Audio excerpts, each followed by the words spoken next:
Good morning. Good morning. Glad that you are here and watching on the live stream as well. I know we got a lot of folks, snowbirds, out there enjoying good weather. So it looks like the sun may come out today, so we are thankful for that. At the conclusion of today's service, we're going to have a brief presentation overview of our new staffing structure. So that you can see what the new staff positions that we hope to be hiring, and so that you're informed about that. And then afterwards, I'll be in the multipurpose room to answer any additional questions that you may have. You also notice that in your bulletin, there is order forms for the Easter lilies and other information. So check that out. Envelopes, lots that is going on. So this is our second Sunday of Lent. We also today officially end our fast that we started last Sunday. So if you are continuing a Lenten spiritual discipline, definitely keep that going. If you've been fasting at all this week in any particular way, we end that today. And if you learned something about yourself or gained a spiritual insight and you want to share that with me, I would love to hear about that. So I hope to talk with you afterwards, or if you have time this week, we can get together. My friends, we've come today to worship, to open ourselves, and I think as Charlotte was saying, we also get to participate in a global initiative where we sing the same song as many others, and that'll be definitely a joy and a treat, as well as our bell choir, under the leadership of Don Kuhn, will also be playing today. So will you stand as you are able? We're going to sing our introit and also greet the Lord in prayer.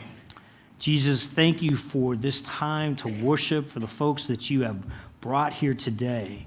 We open our hearts to you, our spirit to you as we journey through this Lenten period.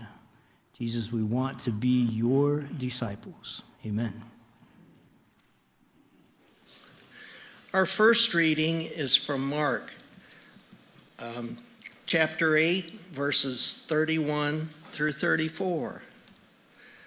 Then he began to teach them that the Son of Man must undergo great suffering and be rejected by the elders, the chief priests, and all the scribes, and be killed, and after 3 days rise again.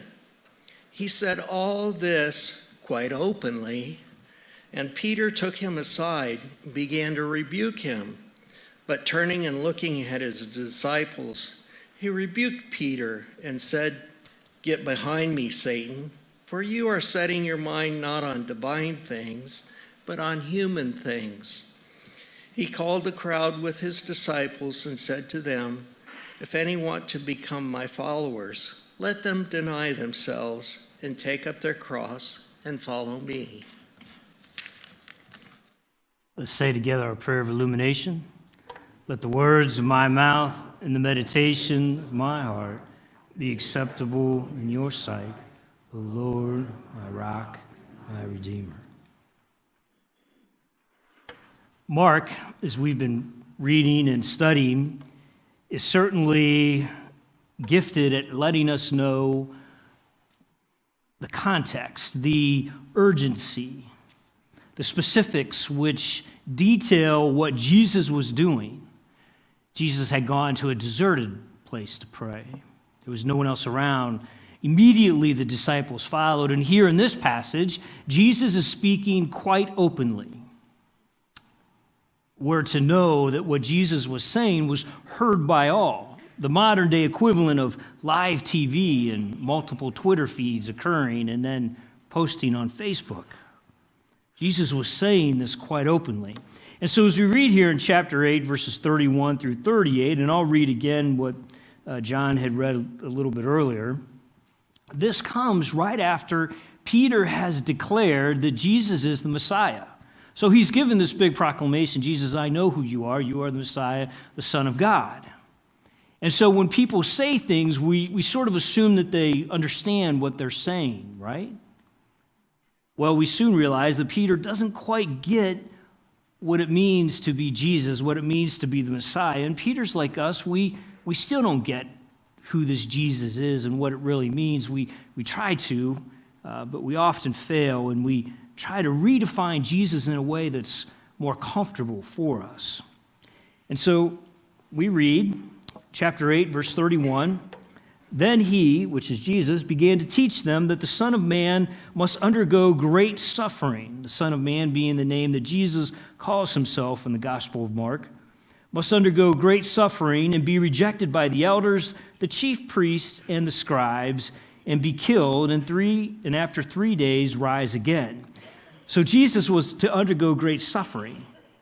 We often interpret this meaning a lot of pain. We equate it right to the torture and what it was to be crucified, but that's really not the primary meaning. The primary meaning of undergoing great suffering is the resistance that Jesus would endure because of people's resistance and opposition to the gospel. We will also undergo resistance to the gospel. We're going to be asked to undergo suffering by taking up our cross. And so Jesus says this. He's predicting his passion. It's the first time in the Gospel of Mark where this has happened. And in verse 32, he said all of this quite openly.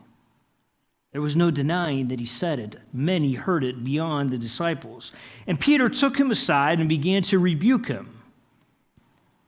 Peter took him aside and began to rebuke him. This would be really inappropriate behavior for a disciple to do towards his rabbi, towards his teacher. It would be akin to your child taking you, the parent, aside and scolding you, telling you, you shouldn't be doing that. Yeah, that probably would not go over very well, at least not in our house. So then, turning and looking at his disciples, Jesus rebuked Peter and said, "Get behind me, Satan." Those are not the words that I want to hear from Jesus the day I meet Jesus, okay? Those are not the words that anybody wants to hear. So it's a pretty vehement, violent way to tell Peter, back off. And so he's rebuking him. It's the same verb that Jesus used for calming the seas when he rebuked the winds, when he rebuked the demons. It's the same thing. He's saying, Peter, get behind me. Because, Peter, you're an obstacle. You're in my way of what God is asking me to do. Get behind me, Satan. I'm sure it got many people's attention. And then he says, for you are setting your mind not on divine things, but on human things. It's one of the most clear things we read here, that you're setting your mind on not on divine things, but on human things. You're not thinking as God thinks. You're not really following my way. You've not fully understood the teachings that I've taught or the miracles that have happened. You're not understanding why. You're not listening to the preaching of the truth. So in verse 34, Jesus called the crowd with his disciples, and he said to them, if anyone wants to become my followers, let them deny themselves and take up their cross and follow me. For those who want to save their life will lose it, and those who lose their life for my sake and for the sake of the gospel will save it. For what will it profit them to gain the whole world and forfeit their life? Indeed, what can they give in return for their life? Those who are ashamed of me and my words in this adulterous and sinful generation, of them the Son of Man will also be ashamed when he comes in the glory of his Father. So Jesus makes sure that everyone hears, and he says, if you want to become my followers, if you want to be a disciple, deny yourself and take up your cross. Take up your cross. He said this quite openly, that you are to deny yourself and take up your cross. Now, we hear this a lot, don't we? People say, well, it must be the cross I have to bear. It's just my burden to bear. Well, that's not really quite what it means here. It gets misinterpreted. To take up your cross means that you are willing to be in line with the teachings of Jesus, God's will in your life, and that you are going to be promoting, preaching the gospel. And that you are willing to suffer or to have those people and the forces of the world work against you because of what you are trying to do in the promotion of the gospel and teaching of the gospel for the sake of the gospel. And Jesus is saying that if you do that, you save your life. Your life, I recognize you as my follower, one who has put your trust in me, and you have eternal life. But if you're not willing to take up your cross, if you're not willing to suffer, if you're, in other words, going to become more comfortable and then not do those things that need to be done, which helps people understand that there is another way to be in this world. In other words, if you ultimately deny me, then you will not be my follower. Quite openly, Jesus said all this quite openly. And so those are one of the key words that I really focused on. And this passage can be taken many different ways, but the words quite openly really sunk in. And in Philippians 4:8, Paul writes this: "Finally, brothers and sisters, whatever is true, whatever is noble, whatever is right, whatever is pure, whatever is lovely, whatever is admirable, if anything is excellent or praiseworthy, think about such things, and the God of peace will be with you." Think about those things. Put your mind on heavenly things, divine things. Think on things of the way of God, not on the human ways, because that will soon lead you astray. Will soon cause you to get lost and then to value and be preoccupied with the ways of the world, so that it's so easy to say, "Jesus, you don't know what you're doing. Stop." You become then the adversary. But Jesus said all this stuff quite openly, and he said to Peter, he rebuked Peter, "Get behind me, Satan," which is kind of an interesting phrase I thought we could explore a little bit together today. Now, Jesus, when he addresses Peter by saying, "Get behind me, Satan," it's really the word that means the Satan, or the accuser. The accuser, the adversary. And so Jesus is saying to Peter, you are opposed to the purposes that I am here for. He's following God's will. So you are now in opposition to what I'm trying to teach. So you need to get into the proper role for a disciple, a follower, which is to get behind me, to get beside, to get back, to not be in the way. He's an adversary. He's an obstacle to that which Jesus wants to accomplish. Now we know in Mark 4:14 that Mark's already has Jesus giving us the parable of the sower. The sower sows the word, and in verse 15, these are the ones on the path where the word is sown. When they hear, Satan immediately comes and takes away the word that is sown in them. So this Satan, this devil, we often hear the devil made me do this, or the devil's always out there tempting me. The devil is stealing the word. And so here Jesus is saying to Peter, there's forces at work here that are influencing you. Set your mind on things that are above. Set your mind on the divine things. So when we take up our cross, it's not just some pious sentiment. It's not made for us to feel good on a Sunday morning. And it's not also temporary disappointment. When we take up our cross, it's choosing to live a life that is going to be willing to say no to people, to things that are against the will of God in your life and in this world. It's almost like a vocation of struggle the rest of your life. It's a struggle because the world and our desires are so strong that tempt us. And it's not always have to be sinister in so many ways. Last week I talked and I said one of the most insidious ways in which we rebel against God is we're just so busy. One of the ways in which we are influenced is we just don't make a lot of time to put God first.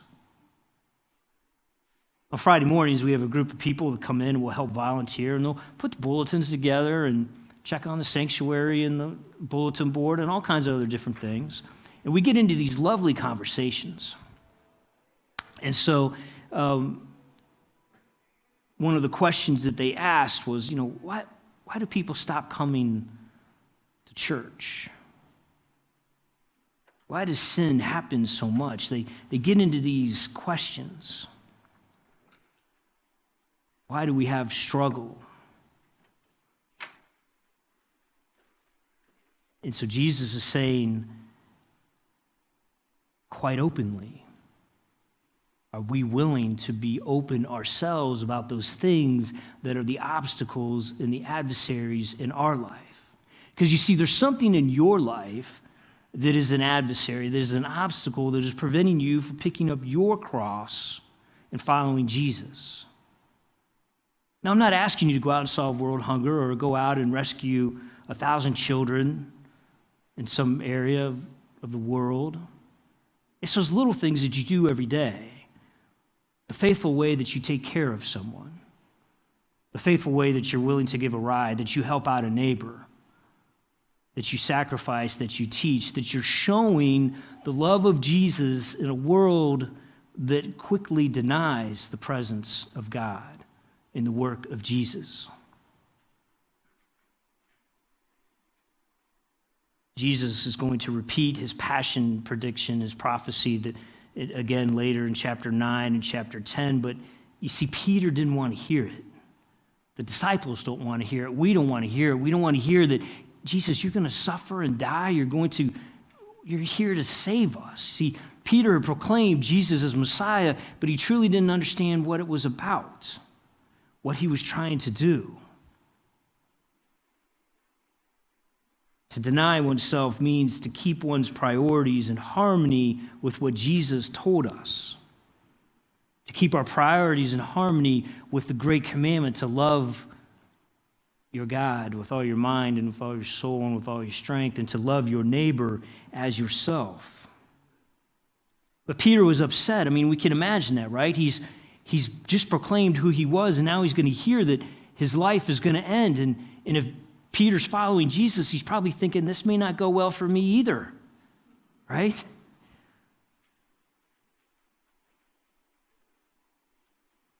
So who or what do you want to say, get behind me, Satan?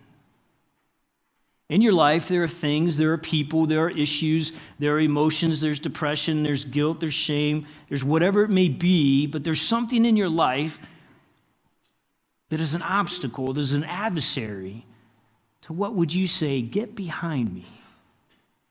What would that be? What is stopping you from taking up your cross, from denying self and following Jesus?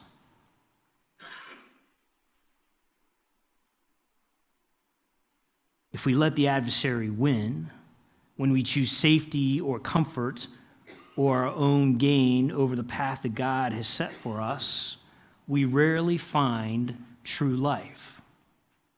So in other words, we compromise, and we all do this. I do it too. It becomes easy not to do certain things because we know that's going to require effort, or we're going to get dirty, or it's going to hurt, or we're going to do things and they may not like us anymore. They may not want to be around us anymore. They may not want to call us and go out to dinner with us anymore because we are choosing not to participate in those things that are against what God has in our life. See, we're choosing to deny ourselves. And so this week, as we've ended, as you've gone through this fast, or maybe as you still are having some sort of discipline, what are you willing to deny yourself so that you can follow Jesus, be a disciple, understand how the gospel is working in your life? So one of the things that I have learned this week, which has been, which impacted me more than when I was fasting from certain food, was staying off Instagram, sort of a social media fast. Yeah. I became aware of how many times I was going to check Instagram or check something. And it raises the question, why? What are we doing? And then how then do I turn that back into time that I can read, that I can be in prayer? Because then if we are inundating ourselves with all of the stuff that's going on in the world, we can start to have our minds become cluttered, and we can't set them on divine things or what God is leading us to do in this life. So there's a lot happening in the world. Quite openly, Jesus is talking about this. And so how does it impact then what we do as a church? How does it impact then what we do as individual followers? To be a follower of Christ, what does that mean when we hear so much on TV, on Facebook, on the social media, in conversations with friends, in conversations with your kids and grandchildren, whatever that may be? How are we influenced to let our faith inform the decisions that we make? You see, there's consequences of sin, and there's also consequences of love. Consequences of love. We'll deal with the consequences of sin sometimes for years and years. We can also deal with, the consequences of love, of when you have loved somebody. But one of the things that always comes into tension, and which can cause us to suffer if we deny it in ourselves, is selfishness. Selfishness is sin. And you see, most of us want certain things in life, and we try to get that, and we try to make that happen, and we work at it. But what would we be willing to give up, to not be selfish over? How does that fall in line with the teachings of Jesus? So, look at your wedding ring. If you have a wedding ring on, you can look at it, and, the wedding rings, for example, if you look at that wedding ring, and earlier in the service, we had some young people up here. That wedding ring means something to you, right? It's valuable. It's valuable because it has meaning. It's valuable because maybe there's diamonds in it. And if you don't have a wedding ring, think of something at home that you have that you really value. iPad or a car, I don't know, whatever it is. Doesn't have to be a whole lot of money, a couple thousand, whatever. You value it. Would you be willing to get rid of that? I mean, to literally throw it away, to burn it, whatever, destroy it, if you knew it would save a child's life, right? Would you be willing to do that? No-brainer, right? Okay, maybe not even child. We'll look at Charlotte. She's up here. Okay? Right? No-brainer. Well, yeah, right. Certainly, I would get rid of that. Save Charlotte. Well, what if I said, but now there's probably only a 50% chance it would save Charlotte. But I need you to still throw it away. Would you do it? Then what if I said, well, you know what? There's only about a 1% chance of you throwing it away. Now remember, you really love this thing. It's your wedding ring. Or it's your whatever at home. You're gonna burn it, destroy it, throw it away right now. Only a 1% chance. But you know what? Charlotte's not even in the picture anymore. Are you willing to get rid of that thing if I told you there's less than a 0.5% chance to save someone you don't even know? Right now, would you take your wedding ring off and flush it down the toilet? I don't know. I mean, less than 0.5%? You're talking about, $5,000, Pastor John, and I don't even know the person. See where selfishness starts to come in? What would Jesus do? What is Jesus teaching us? Are we willing to take up our cross, which means getting into denying of self for the promotion, for the preaching, for spreading the good news of who Jesus Christ is, which means that we believe in and value and are engaged in something greater than this world could ever offer?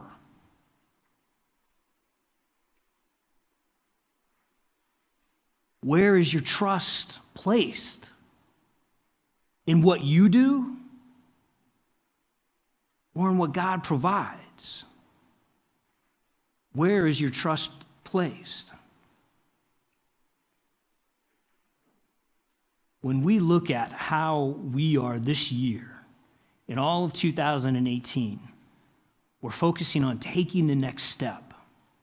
You as Christians, what are you doing to take the next step in your spiritual journey? One of the things you're doing is you're attending church. Church attendance is great. You need to come to church when you don't feel like coming to church. Because when you come to church, there are other people around you that can pray for you, that can sing the songs when you don't feel like singing the songs, and they're helping you, and God's bringing resources to you. But beyond attendance, what's important is being engaged. We need engaged Christians. Christians that are willing to support the mission of Jesus Christ, to support the mission of the church, willing to take up their cross and deny themselves, which may mean that you may not have time for certain things because you value the other time that you're spending helping someone else, loving someone else, working for the mission, being a disciple. You see, the disciples that are following Jesus Christ right now, Mark, they still don't fully understand what Jesus is about and what's going to happen to them. They've proclaimed it, but they're still learning. We've proclaimed it, and we're still learning. But we have a Savior that loves us. You see, Peter was thinking like the world thinks. I'm going to look for God in the places of power in the church, and God is going to be there. He's the strength.